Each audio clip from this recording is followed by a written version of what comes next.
শিক্ষাও তুমি পাওনি। তুমি ছেলে মানুষ নাও, লেখাপড়া শিখেছ, ভালো মন্দ বোঝবার বয়স হয়েছে।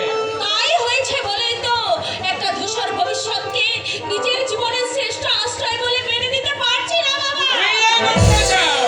বাপ হয়ে আমি তাকে সমর্থন করতে পারি না, যেহেতু তার ভবিষ্যৎ করে দেওয়ার সব দায়িত্ব আমার। কিন্তু সেই ভবিষ্যৎ আমার কাছে সুখকর না দুঃখদায়ক তাকে তুমি একবার ভেবে দেখেছো কি? উজ্জ্বল আলোকে তুমি অন্ধকার দেখছ। কান্না স্নেহ আমি যতই কাতর হই না কেন, তবু তোমার অন্যায় জিদের কাছে আমি কিছুতেই মাথা নাতে পারবো না।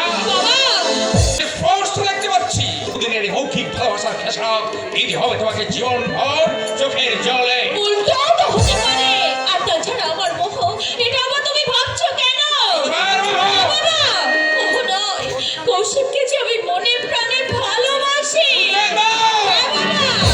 আমি যে তাকে কথা দিয়েছি, দুজনে কালীঘাটে নিজেদের ভবিষ্যৎ মিলনের প্রতিশ্রুতি দিয়েছি। তোমার শাসনের ভয় পারবো না সে প্রতিশ্রুতি আমি ভঙ্গ করতে। পারবো না নিজেদের সুখ শান্তি আশা আকাঙ্ক্ষা অভিভাবকদের কঠোর শাসনের পায়ে জলাঞ্জলি দিতে। সত্যকে বুক ফুলিয়ে স্বীকার করবার শিক্ষা তুমি তো আমায় দিয়েছো বাবা। সমাজ সংস্কার পর্যন্ত ভুলে যাবে। কৌশিকের সমাজের সঙ্গে তোমার সমাজের দূরত্ব অনেক। কি সে দূরত্ব?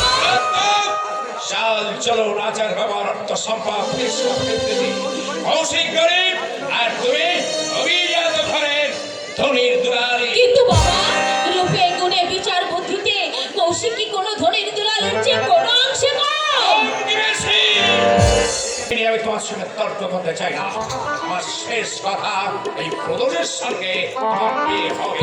এই ব্যতিক্রম যদি ঘটাতে চাও, তাহলে তোমার বাবার মৃত্যুকেই দেখে